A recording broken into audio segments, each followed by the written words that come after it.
Hello and welcome to yet another edition of Ebenezer Reformed Church's online Sunday school class. As we continue with our series of epistolary examples, we come today to Paul's first letter to the Thessalonians. And just by way of reminder, of course, the epistolary examples series has as a purpose to look at the authors of the New Testament letters. So far that's been confined to Paul, as examples. So, not so much the content of what they write, but rather the fact that this person is saying these things in this kind of a context or setting. What does that tell us? What kind of an example does that set for us? And then, most particularly, with regard to the question of godly communication. Now, when you come to First Thessalonians, Paul's love for this congregation is extremely evident. Now, I would say that that is true of all of Paul's letters. There's evidences of love. But in the Thessalonian letters, the warmth, the genuineness, the tenderness of that affection just absolutely cannot be missed. And joined with that special warmth is also the repeated expression of gratitude for them. And so, for instance, 1 Thessalonians 1, verse 2, we give thanks to God always for you all, making mention of you in our prayers. And then in chapter 2, verse 13, he says again, for this reason we also thank God without ceasing. And so there is that emphasis on thanksgiving because of the love that he bears for them. The relationship isn't quite as simple. He loves, therefore he gives thanks. He loves, therefore he gives thanks for the good qualities or for the blessings that the Lord has given to them. And so it would be a dereliction, it would be a little bit of a travesty to consider First Thessalonians and not notice those points. At the same time, I don't want to spend a whole lot of time on them because, as I say, those are pretty general. Those are pretty pervasive in Paul. Although with regard to the Galatians, the thanksgiving is suppressed because of his anxiety about the direction they were headed, yet in every other one of his letters to churches, the thanksgiving element is there, and of course the affection element is there, even with regard to the Galatians. I don't mean to sound like a broken record. I don't mean to just repeat myself ad nauseum, which ironically, saying those two things back to back was a little bit contradictory because I did say the same thing twice. But with regard to this specific question of Paul's mindset, Paul's approach, Paul's attitude towards other believers, there's a value to the repetition because it's not something that necessarily comes naturally to us. And yet, if we keep our antenna up for how did Paul view the believers to whom he's writing, there will just be wave after wave after wave of this reality that he viewed them with respect. He viewed them with affection. He talked about them. He thought about them in grateful terms. He was able to give praise to God for them, and he was able to share that with them. He was able to show and display his affection by telling them how he gives thanks for them, by telling them how he prays for them, as well as by telling them directly that he loves them. Now, what I'd like to do for the remainder of our time today, or at least for the bulk of it, is to actually look in a little bit of detail at something that's said in 1 Thessalonians chapter 2. And beginning especially then with verse 4 and running down through the end of the chapter. So we're skipping a little bit at chapter 1, we're skipping the first couple of verses in chapter 2, but instead of skipping those completely, let me just summarize them because there is some importance to that. Paul he reminds the Thessalonians of how the gospel came to them, of how they responded to the gospel, and of what his behavior was like among them. And that's why this passage particularly draws our attention. Paul is reminding the Thessalonians of the example that he'd given when he was among them, and so it fits in with our overall theme of epistolary examples. And so he reminds them at the beginning of chapter 2 that his coming to them, he and his companions when they came to the Thessalonians, that was not vain, it was not empty or futile. There was fruit, there was a wonderful result from that. And then there's several different elements of his example that he kind of highlights. In 1 Thessalonians 2, verse 2, he highlights what you could call perseverance. After we had suffered before and were spitefully treated at Philippi, as you know, we were bold in our God to speak to you the gospel of God in much conflict. Paul had not had a great experience at Philippi. If you want to look at Acts chapter 16, you can see that. It was a rough spot. He was beaten. He was arrested. That didn't deter him. So one of the elements that we have in Paul's example is perseverance. Perseverance in doing the right thing. Specifically here, perseverance in preaching the gospel, even though it was not always winning him friends, even though it was not always influencing people, or influencing people in a way that we would like, even though it was not well received. Paul had a terrible experience in Philippi. He moves on to Thessalonica, and he does the exact same thing again. The hardships, the difficulties, the bad reactions, the negative press, if you will, none of that deterred him. And that example of firmness, that example of commitment, that example of not being shaken is absolutely an element of Paul's example that we need to embrace. Now, that of course is true with regard to the Christian life in general. Our more narrow focus on the question of godly communication, though, doesn't leave that element out, because in what did Paul persevere? Well, he persevered in preaching the gospel. Now, that was Paul's special calling. That was his life's work. And that it's not true for every believer that the public proclamation of the gospel is their life's work. So there's sort of two elements that we can draw out of that. One is we should draw out of that the truth that we need to persevere in good works in the calling that God has given us, whether that is popular, whether it's not. It might provoke deep hostility. That's okay. You're still supposed to keep going.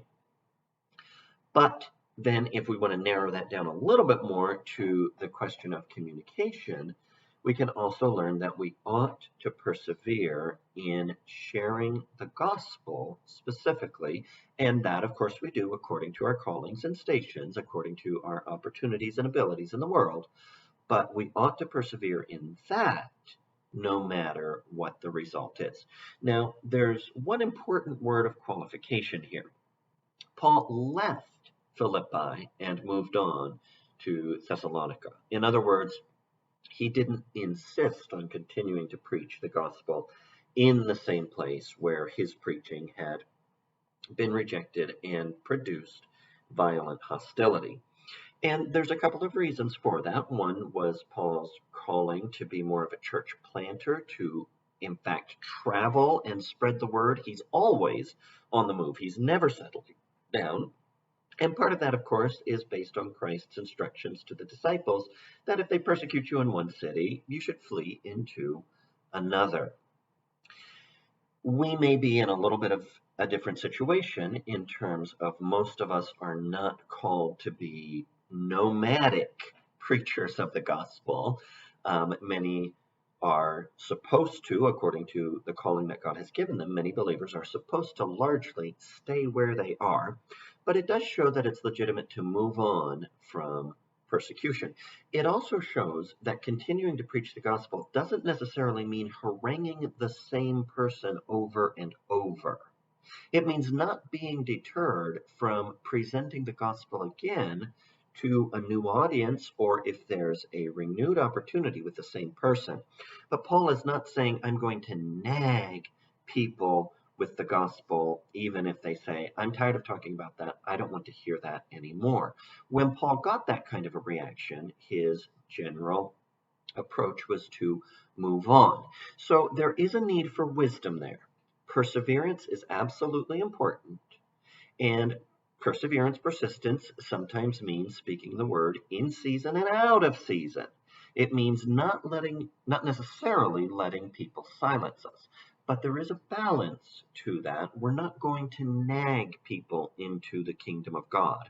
And so if you've had an opportunity to share the gospel and it wasn't well received, you don't have to go back to that person's house and knock on their door at 4 in the morning and buttonhole them and force them to listen to another presentation. So I say all of that to try to strike a little bit of the balance that we ought to have, where we absolutely do not stop sharing the gospel. But that doesn't mean that we strap somebody down and hold their eyes open and make them watch hours and hours and hours of gospel videos either. There's got to be some kind of a happy medium between, oh, okay, I guess I won't say anything, and you're going to listen to me whether you like it or not. We're aiming for somewhere in between those two extremes. Now, at this point, I've used up about half my time talking to you about something that I said I was largely going to skip over. So you've probably learned by now not to take my predictions about how the lessons will go terribly seriously. But that example of perseverance is so important for us. And although Paul knew it would generate more conflict, he was willing to go on speaking the gospel of God. And one of the reasons for that, one of the reasons he gives us this example of perseverance, even in spite of persecution, even in spite of it not being persecution that's limited to one place, but there being conflict in other places as he carries on preaching the gospel, is that his exhortation did not come from error or uncleanness, nor was it in deceit. In other words, he was honest, he was above board, and he goes on to expand on that thought as he continues to talk about his example in 1 Thessalonians 2, verse 4. But as we have been approved by God to be entrusted with the gospel, even so we speak, not as pleasing men, but God who tests our hearts. Okay, so we'll stop with that verse just for a moment. That is a fundamental part of the platform of actual sincerity, of actual integrity in preaching the gospel. If the goal in preaching the gospel is to please men, we are going to go astray. We are not going to proclaim the gospel the way that God has entrusted it to us. We need to understand that this is God's word to us, that it is a deposit he gives us, and we have no right to tamper with it. We have no right to change it. We have no right to adjust it so that it's more palatable to other people. We certainly ought to be adaptable in terms of how we interact with them.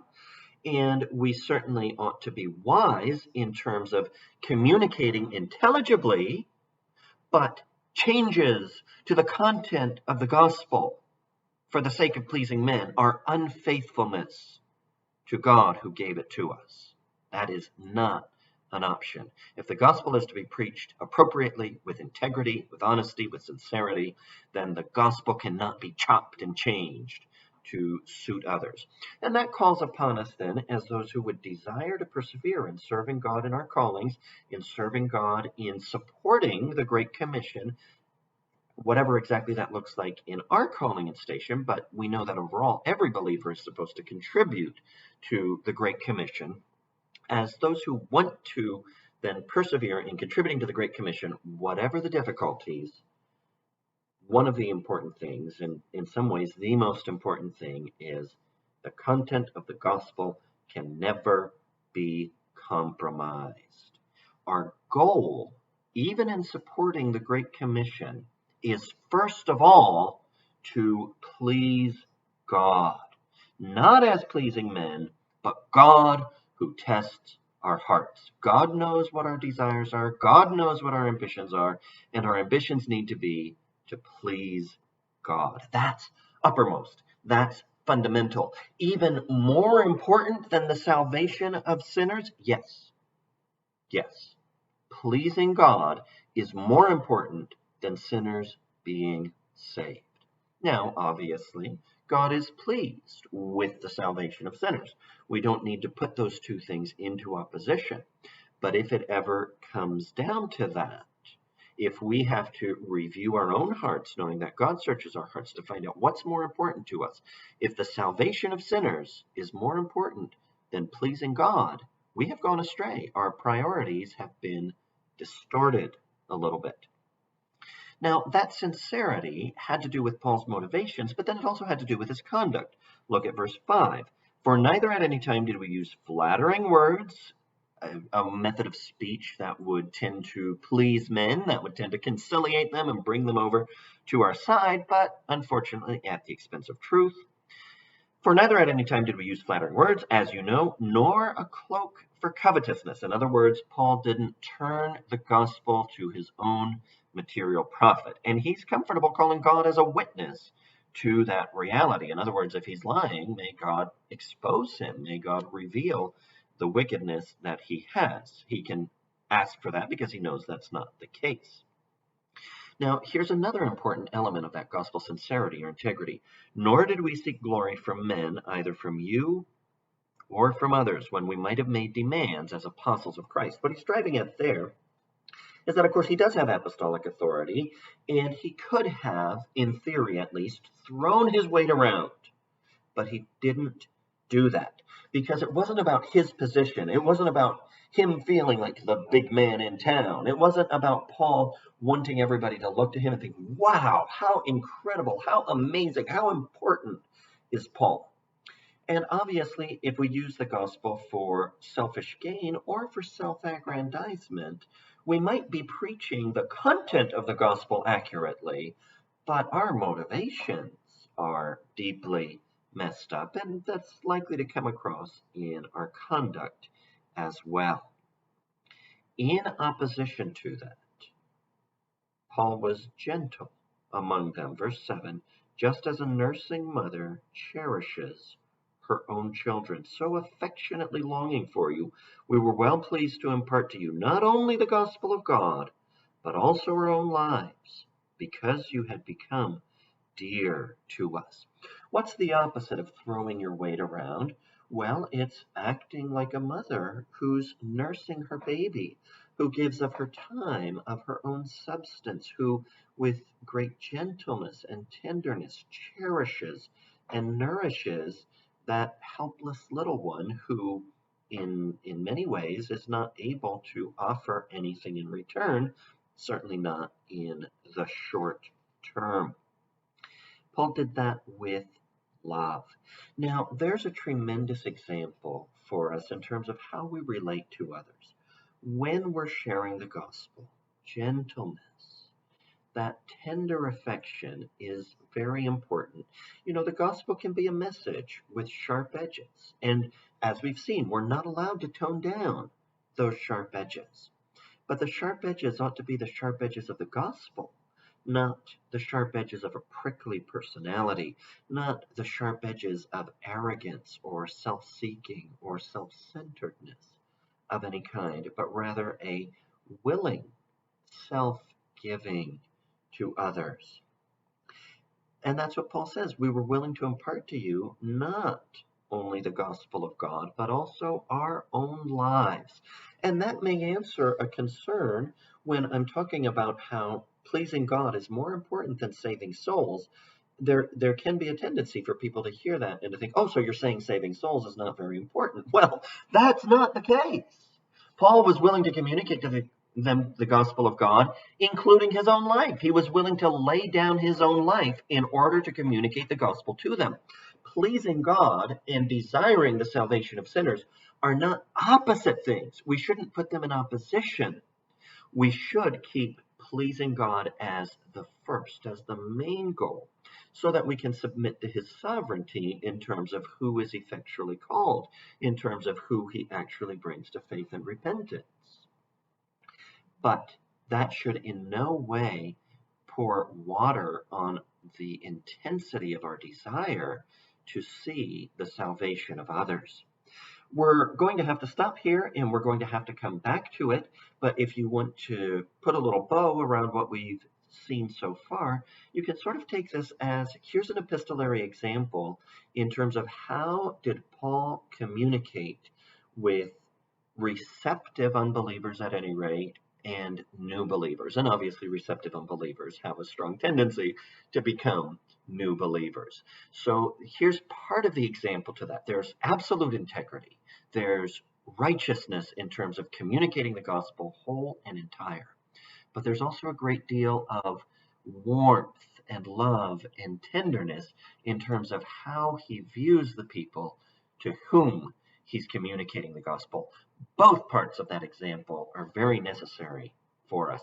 And Paul's ability not to put those things in opposition, Paul's ability to hold those things together, is part of the reason that he's such a great example to us, that the Spirit himself holds Paul up as an example, because that characteristic was something the Spirit had worked in Paul for the good of the people to whom he preached, and also for the good of us who come along many, many years later and consider his example. We'll stop there